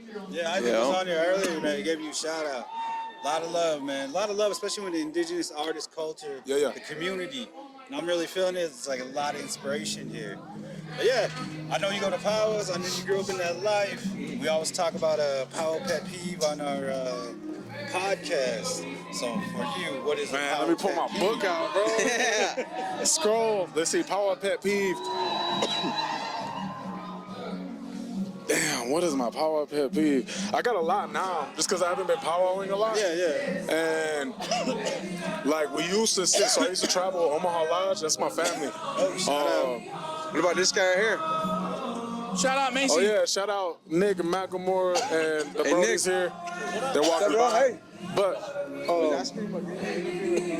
anyway, yeah, powwow pet peeve. Damn. Who you guys with? Our Culture Stream. We do a podcast. Let me think on it. We'll figure it out. Even if it's like 5 minutes, whatever. We're trying to get an interview with Leonard Peltier. Trying to make some other stuff Yeah. happen. But We're making moves. Even a quick what's up would be dope. Yeah. Yeah, we'll get McElmore on. At least to say what's up. He's gonna give us some Leonard Peltier real quick. Oh, that's Leonard. Yeah, we just went into Inipi last night with Leonard and all the artists, and it was dope, man. It was a good time. We'll ask him right now and then see if he wants to do it. All right, yeah. She's live going on. Yeah, we want bug you at the same time. But powwow pet peeve. Damn, bro, I wouldn't say it's a pet peeve, but I think I'm just not built for powwows anymore. They go so late, and like, no, specials. I sang for the first time in a long, probably like 10 years, like where we actually sat at a powwow. Yeah. We pulled up, as we brought Omaha Lodge to Ignacio just to sing, and we told him we don't want to contest. And he was like, you have to contest. So, all right. And we just sat there for like hours and hours of specials. We sang the most. Be a host drum then. And you want to sing, but no, I think it's just, being in contest isn't really like I don't think I'm built for that anymore. You know what I mean? Just like, I'd rather just sing. So I think if I do powwow again, I'll start coming around and just try to just get a song or two in. Yeah. But other than that, man, I've been away from it for so long, it's hard to find a pet peeve. So everything that I've been away from it. So now when I come to powwows, I just enjoy it. Hearing everyone sing. I judged the contest in Macy. And I was like, fuck, everyone's good. Gave them all 10s all around. Just because it's been so long, you know what I mean? So, I just enjoy them right now. So if you have hella pet peeves at powwows, step away for a little bit and you'll appreciate everything when you come back. Yeah, that's a good one. That's good, man. But I get what you're saying about sitting there and waiting to sing for like 5 hours, man. You know what I mean? Like that. At least excuse the drums. Yeah. Exactly. So, were you kind of surprised that they called out Macklemore but not Antoine X on Saturday? I had a lot of fans coming up, and it was like, I don't expect anything, you know what I mean? And usually they approach me, but I was wondering because I seen a lot of people coming up. Yeah. When they were doing the second person, and then when Macklemore came, I was like, okay, that's We got Leonard. that's cool. What? Oh, yeah. So with that, got a very special guest I think you guys should go ahead and take advantage of. But We yeah. should come back. We should come back. Pick his brain a little bit. When he's done with the show. Hey, we'll come back. We'll talk more. Again, this is a long time coming for us, bro. So appreciate you, bro, for what you do. And I believe we're, parallel to each other on trying to do right by Native artists. You were talking about the percentages of streaming and getting, I think powwow singers, drum groups, traditional singers need the knowledge that you're also giving out of ownership. I recently talked to a guy, I'm not going to call his name out and bring that to you guys, but he's a major songwriter that works with like A-list, like big celebrities. Like Benny Blanco artists, type. Right? Tight. Yeah, right? Yeah. And I was like, if you need traditional vocals, I could give you that, or a hook. And he was like, no, we have the largest catalog of Natives music, and we own it. And I was like, how do you own it? And he was like, over all the years, we've been collecting. So basically, they've been collecting ownership over our people's voices and songs and profiting off of it without giving anything to Native people. So sounds like Canyon Records. And that's so when I brought All Season up and when I YouTube started moving channel. I specifically brought up Canyon Records because I saw their deal they tried to offer me. Yeah. And I don't believe in that. I know a drum group. I don't know them personally, but I know they lost that on 100,000 easily. And they weren't allowed to even ask a question about it because the contract. So anyway, all that to say, if you ever have questions about how to distribute your music and get revenue come into your pockets, that helps with travels, that helps with everything. Talk to you, talk to the bro here, or talk to me All Season, whatever it is. But yeah, we need to put a lot of focus on that. Any shout outs you want to give real quick though? Shout out to, where we're at right now, the Sapa, the Black Hills, shout out NDN Collective, and shout out all the bros here. Yeah, Nick. Hey, shout out Merc. Yeah. Real quick. Yeah, thank you. Shout out Miracle. She's about to go on right after Nevada. But yeah, shout out the bros here, Culture Stream. Let's get it. Hey, yo, bro. Oh, my bad. I lean on this thing. All right, appreciate you, boys.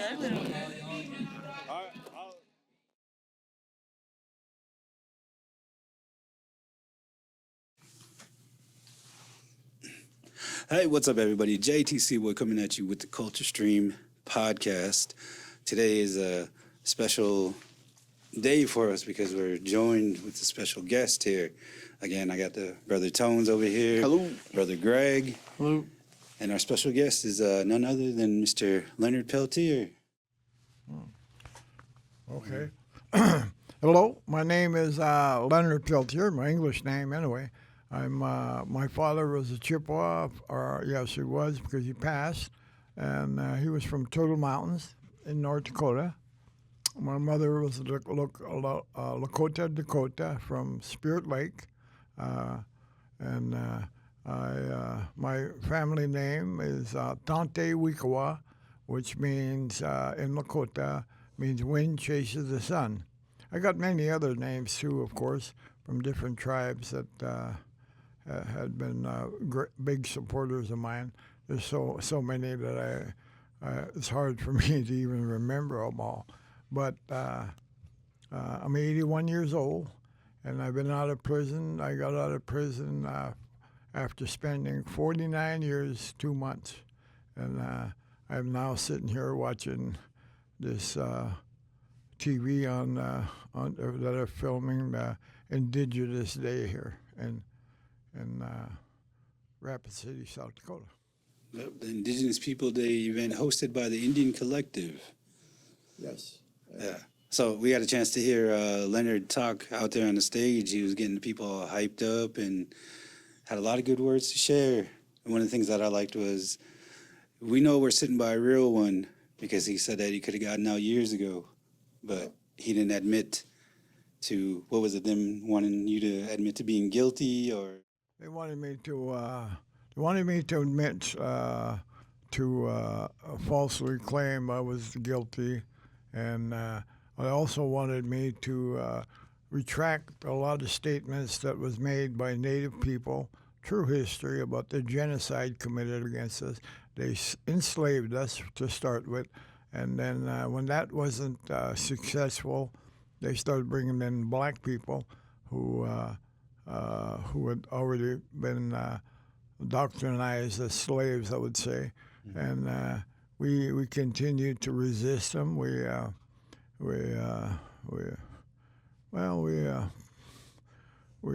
killed a lot of our so-called masters, and they realized that this was not going to be profitable for them. So they started to kill us off. That was over 500 years ago, and throughout those years we've been resistors. Native people have resisted in every means possible, and the biggest weapon against us was smallpox and other diseases. Over here, we had perhaps the best health system in the world. Nobody was sick over here. We didn't have diseases. We didn't have none of that. In Europe, as it is recorded, they had diseases like the Black Plague, they called it, where 150 million of them died at one time in one season of the Black Plague. We had the best agricultural system. We had all the vegetables that you eat today. That was domesticated over here through our agriculture system. So we weren't a bunch of savages like they claimed to try to justify the mass murders of our people. And we still survived. We're still here, and they tried every means possible to exterminate us, and we're still here, and we're going to be here. We're going to be here forever, because we're going to resist. You young people are resisting. You're taking over for us. It's like we took over for our grandfathers and grandmothers. Well, you guys are going to be taking over for us because everybody grows old. I'm 81 now, and I'm too old to get out in the field no more. But as long as I'm out of prison, I make this promise to everybody. I will be a spokesman. I will talk to the people and let them know we have to unify. We have to, because we're in a dangerous times right now. Worse than under Nixon, worse than my day. And we have to unify. Mm. So you talk about AIM being a peaceful crew, being a peaceful protesters, and being labeled as like aggressors. Yeah, terrorists. Terrorists. Terrorists and communists and killers, and I mean, we were labeled everything that they could to turn the public against us. That's just a tactic they do against every country they want to go and destroy and overthrow. Well, that's what they were doing to us in the 60s and 70s. They called us, like I said, terrorists, murderers, and everything like that. When this is a tactic they use to justify their going in and killing off of people or taking over their countries and whatever else. They want to get their public to hate those people so that it's justified by their government for whatever they go and do there. And we see it happening again. We see it happening in Palestine. You know, those people will, that's their lands. That's everything that's happening to them is happening to us.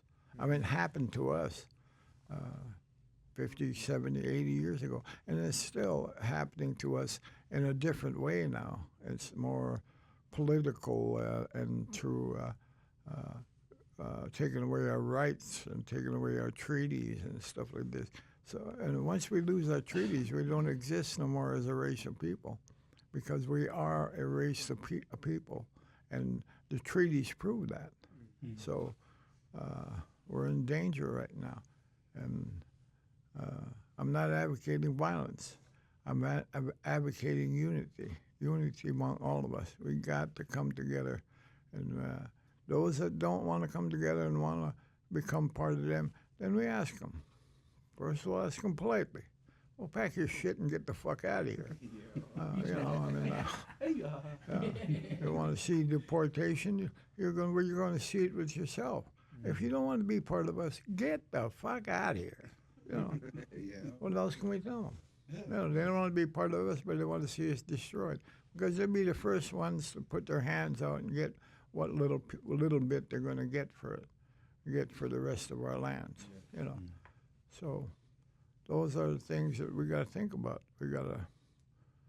There's that possibility is greater than it has ever been for us, and if we don't get together, we're going to lose it. Our grandchildren, our great grandchildren, they're all going to live under a dictatorship, and we ain't going to have. They're not going to let us keep our reservations, our nations. We're not reservations either. I'm so brainwashed with that bullshit about being Indians and reservations. We're nations. We're nations. We're indigenous people. We're not from India. We're indigenous people, And so I keep, so indoctrinated with that shit that even though I'm a strong advocate to reverse that, it's very hard for me to get it out of my mind, and I still screw up and say those words when I shouldn't.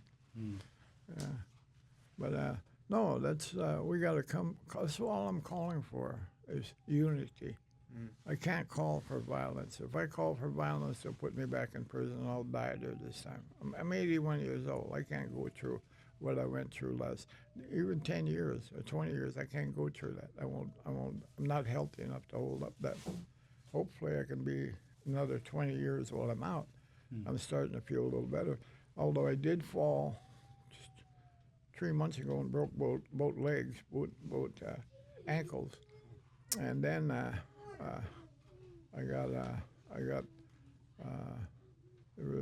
got some cataracts, and they were trying to take them out, and they screwed it up, and I lost 80% of my vision. But otherwise, I'm pretty healthy. Otherwise, with the rest of my body, but they're treatable. My ankles are already getting healed, and I'll be going on November 5th to Mayo Clinic. They say it's treatable, and if not, we got some other places we're going to go try. We're not going to give up, though. I'm an artist by trade. I love painting, and I want to be able to do some more. I got some ideas about some more paintings I want to do, and I'd like to create them before I get too old. Literally cannot create anything. So, but that's my life right now. Well, we're gonna take any questions? I got one question. So, today during the parade, how did it feel in that parade? Because we were singing for you guys. We was in the truck. It felt awesome, man. I can't say enough how it felt. I'd say it felt just as when I got out, and I got out in that private plane. They brought me home, and then I think it was 20 or 30 below zero. They brought me through a parade of people back home, right? And there was little kids out there all bundled up. Everybody was bundled up. And it was cold, and they were out there waiting for me to come through there in that parade, or not really a parade, but the welcome home people that were standing out there. I mean, I couldn't even hold my hand out the window to give them the power sign for no more than 2-3 minutes. My hand, I had to pull it back in. That's how cold it was. Yeah. So, I mean, that felt, wow. They really do love me, really do care about me. That really was really something.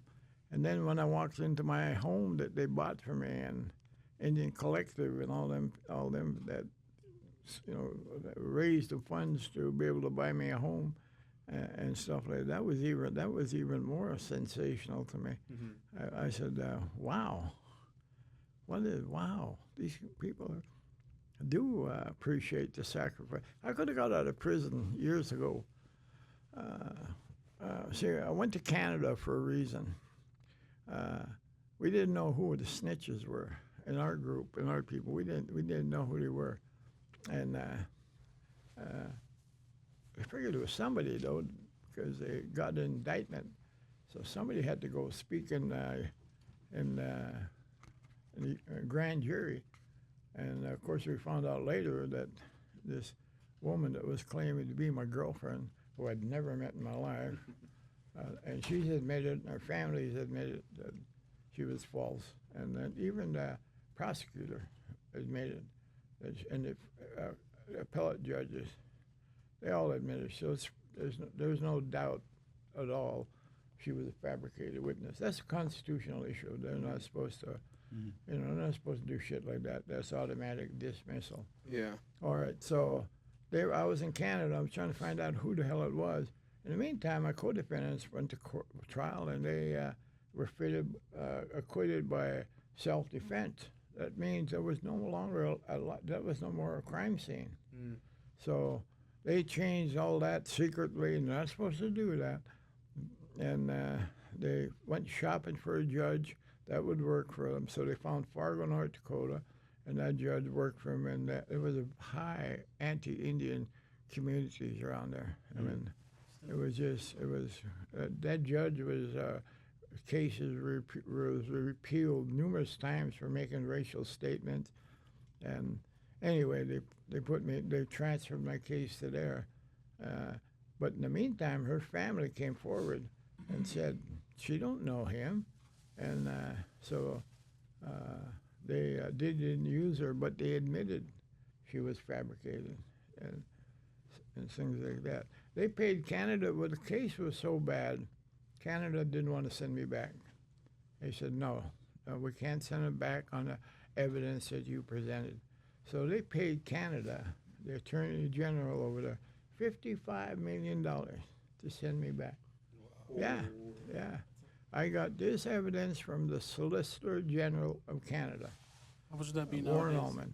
He's passed now, but he's even higher than the Attorney General. He was a big supporter, and he was pissed off about all the shit they were doing before that. And then they forced him to have do an investigation. So they did an investigation, took a year long, a year for it. Then what they did is they immediately sealed it. Well, this is supposed to be a criminal case. You don't seal criminal cases like that. So he was pissed off again. It took him another year to go get in there and to read that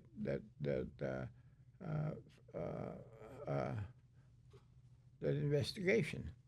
And they found in there a letter from the United States to Canada, and said if you put anything in this extradition, of America's request for extradition, we will withhold the $55 million we are sending you through the Joint Agricultural Laboratory. That's money transferring. Yeah. That's violating international law. That's all that shit, right? Right there. And so when Canada was sending me back, they made them promise that they would give me a fair trial, but that was impossible because Myrtle Porber was not a real witness. And I knew that wasn't going to happen, but and then when I got to trial, they did all that transferring the trial around, the case around, and I said, oh, they lied about that. So I didn't know I was going to get a fair trial. I knew they were coming. And then we found a document that said, put the full weight of the American government on Leonard Peltier. This is the last chance for us to get a conviction. So put the full weight of the American government. That means you don't have no rights. I mean, I called witness. They refused. The judge refused to let them get on the stand, claiming that it was irrelevant. The witness was irrelevant. And that's what went through. So, but they promised Canada also that. I mean, given the sign to wrap this up now. Okay. But we were given 5 minutes, and honestly, we thank you so much for your time. And if those that are watching here. One thing about me is once you get me started, I can't stop. Oh, we appreciate this. This is something that we would love to just sit down and finish this conversation whenever we get a chance. But there's so much too, like take fucking hours. It takes me hours. That's what One we thing I would, we will would love say. that. One thing I will say is that HBO is going to do a series on my case now, and then I got some big movie people that want to do movies, and this is probably all stuff for the future. Yeah. So awesome. Well, those that are viewing, this is a piece of history right here. This is living history. yeah, there's so much more to talk about. It take fucking hours. Well, I wish we had fucking hours. But yeah, thank you so much, Leonard. Okay. Yeah. Okay, here's your thing. All right. I got, is the camera off? No. Oh, okay, I got one question. You like hot Cheetos? Hot Cheetos. I just took some because that's all there was. I seen you had hot Cheeto fingers. That's what they call that. Yeah. All right. Thank you. Yeah. All right. No, they're not bad.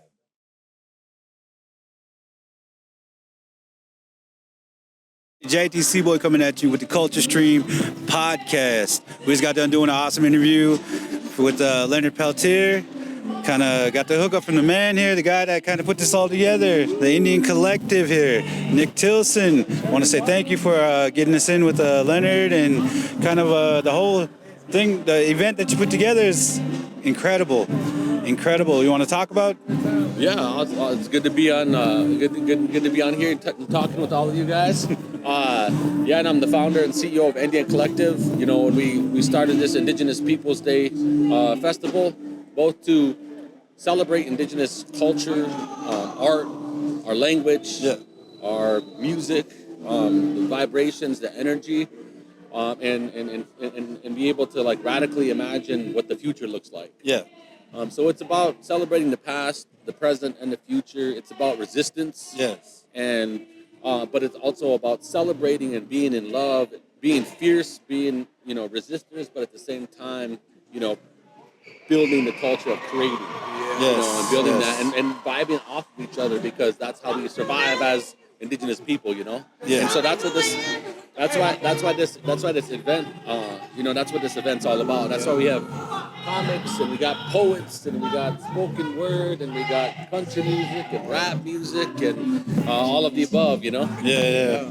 So one of the things that I liked today was I got a chance to sing in the parade. I sing with Dawson and all the boys in the back of the truck. That was dope. Oh, with Iron Bull? Yeah. Yeah, we was jamming, and that was dope. That was my first experience, and the main thing was seeing Leonard there, man. That was like, just when we first started, we sang his song, and I was just like, I almost wanted to cry, bro. That's how dope that was today, man. I mean, I was like, I looked over and I was like, we're marching with Leonard Peltier in the Sapa on Indigenous Peoples Day in 2025, Yeah, sure. Yeah, that is, when we're downstairs talking with him, it is truly a moment of history. Yeah. Because that's a living piece of history. Yeah. And it just felt good just to hear his story. And unfortunately, we didn't say much, and they cut us off. We got to see his personality, though. Got to see his personality, and he's like everybody's uncle. He's like everybody's radical uncle who doesn't sugarcoat nothing. Yes. So, how many? What's it like to putting together a function like this? One is a massive team at NDN Collective. They give me props and stuff, but we have a massive team that puts together this whole thing, and a production team, and supporters that help put it on. Because this concert and this event's free of charge. This is just for the Oyate, it's for the people, and so we raise donations. Some people think, NDN Collective's got endless money. The reality is, we raise all the money. Yeah. Put labor in. There's work behind it. Work in. Like that unseen labor. And you guys know about that, how that is. So massive team, lots of process, lots of thinking about what is the energy, what we want to be. Also our political messaging. If you've seen what we put out there, we talked about rising up. Go around, boys. Rising up against authoritarianism. And what we mean by authoritarianism is not just Trump. What we mean is that those in power want to have control over every aspect of our lives. Yeah. They don't want freedom of speech. They don't want to do what we're doing right here. They don't want us to have the right to have a protest. Yeah. They're kidnapping people, human beings off the streets and detaining them. Yeah. They're making people who are protesters look like terrorists when they're fighting for freedom. Yeah. And as Indigenous people, we can relate to that. We know that's how they taught. That's how they treated us for 500 years. Yes. Yes. And at this moment, we have to remind people that resistance is required for our survival. Yes. And that we have to rise up against, those who are trying to come for all of our rights. Because now they're about to treat, and they're starting to treat everybody how they've always treated Indigenous people. It's not just us now. It ain't just us now. Exactly. Caucasians. It's coming. They're coming for your civil rights and your human rights too, and this is real. Like, unless we actually make a decision to not cooperate with those in power, and that to not cooperate means to rise up.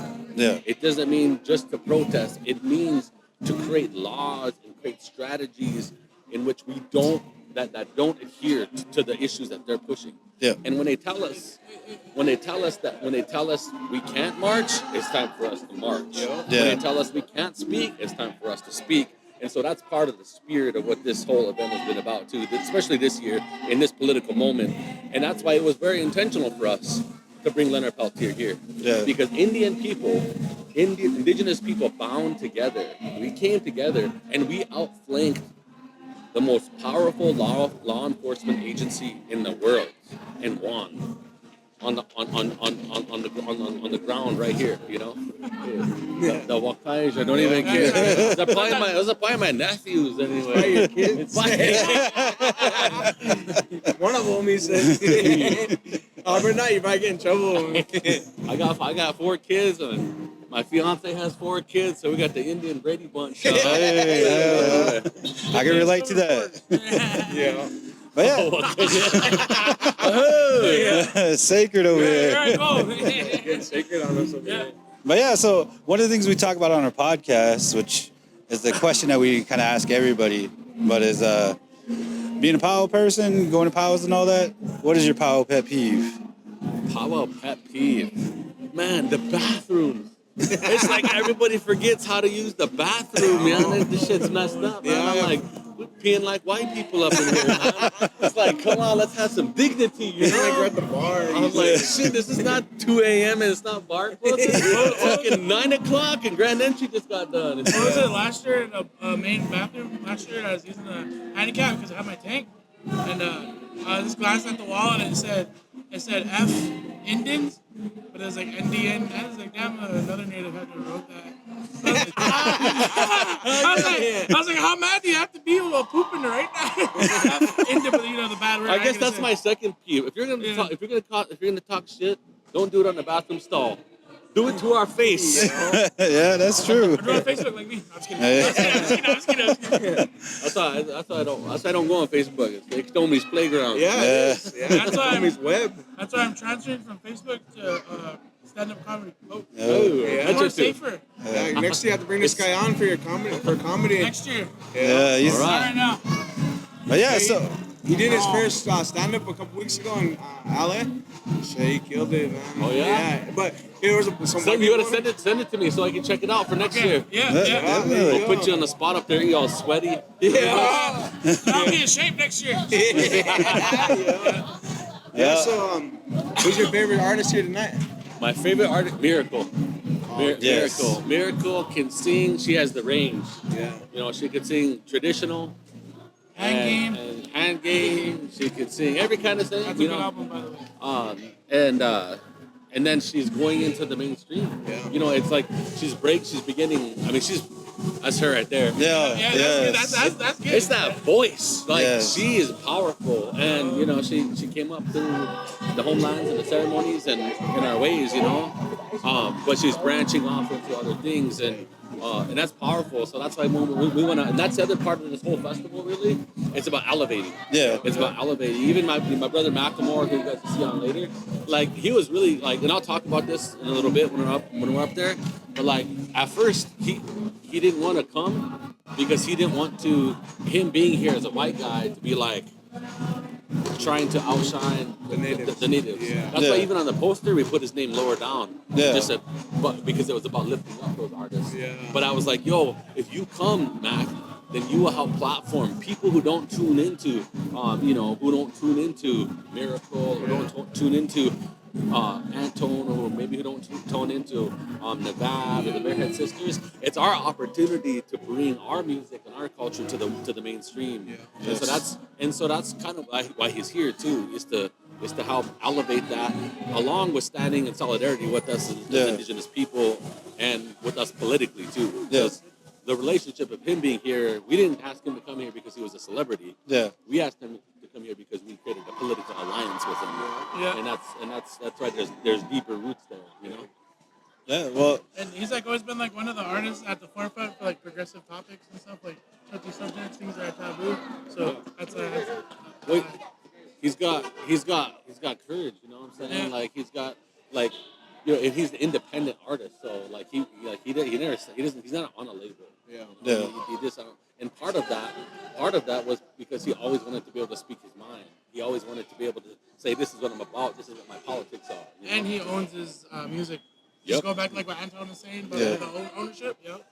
Well, yeah, and I think that ownership over music and copyrights and all that stuff. That's similar to what we talk about when we're talking about land back. Yep. Right? It's like through the process of colonization and capitalism, they took the decision-making power over our land and our lives. Yeah. Our education system, our food systems, our economic systems. They apply it to everything. And then they make up their own rules. Yeah. And then they only apply their rules to them. And yet we're over here. And so that's why so much of this is about, reclaiming that power, Yeah, awesome, man. I appreciate you so much for coming on, giving us some time, and the hard work that you've done, your team. Yeah. Is there any shout-outs you want to give to anybody here? Actually, let's see encouraging words for our future generations, our people that are tuned in. Give them some knowledge, Well, first shout-outs to my kids. All four of my kids. My wife, my partner, all four of her kids, our big ass Brady Bunch family that we got, and also like for future generations, like don't let anybody ever make you believe that something's not possible. When I was 13 years old, this is the truth. I'm telling you the truth. Who's listening out there? When I was 13 years old, I wrote a letter to Leonard Peltier, to Leavenworth Prison, and in that letter, I said, "I'll fight for you until the day you come home." Until the day you come home. And he wrote me back at 13. And he said, "Little brother," he said, "I thank you for wanting to fight for my freedom. But what's more importantly is to fight for all of the people and to fight for the land." And I still have that letter to this day. And everybody told us that it was not possible to free Leonard Peltier. But we never gave up. Yeah. We rolled up our sleeves. It took sacrifice, it took commitment, it took hard work, and we brought him home. And so my message to the young people is go after it. You can actually, like a lot of people say, you can accomplish anything you put your mind to, but I seen it. And I seen it today. We are marching with Leonard Peltier on Indigenous Peoples Day in 2025. That shit is possible. So stay up, stay strong. Don't let nobody keep you down. You're free, you're liberated. And keep walking strong and being proud of who you are. Oh, awesome. Ushua, the ultimate belief. Awesome. Thank you again, bro. Thank you. Yep. Still up.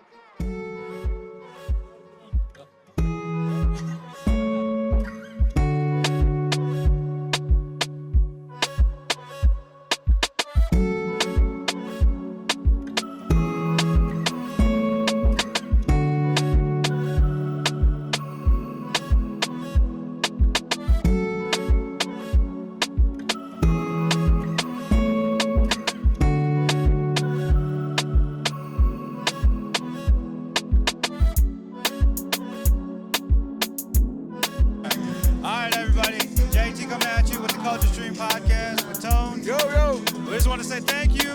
Yeah. Shout out to the Indian Collective for putting on this awesome festival. Letting us get that interview with the man, Leonard Peltier. Yeah, Tonez came through for us. And strings and pulled some strings and got that interview. And yeah. You even got to sing the was it the AIM song? Yeah, the AIM song, and we sang Leonard Peltier's song for the parade. That was dope. Nice. I got to sing the AIM song with Blackstone earlier. Oh, did you? Hell yeah. And the cool thing is, like, Nick Cartier, man, he's the one that hooked us up with that interview too. So shout out to Nick. Shout out to Nick. Shout out to Nick Tilson. Nick Tilson. Shout out to Antoine X, who's on right now. Yeah. Shout out to all the artists that we had a chance to visit with, all the drum groups, and all those that are tuned in to Culture Stream. We're gonna come back. We're gonna do some more podcasting. But yeah, let brother say something.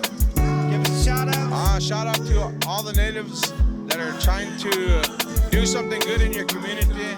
Yeah, people are gonna hate you no matter what, but you know, only way to go is up, and you know, continue to be there for your elders, your family, and everybody love everybody.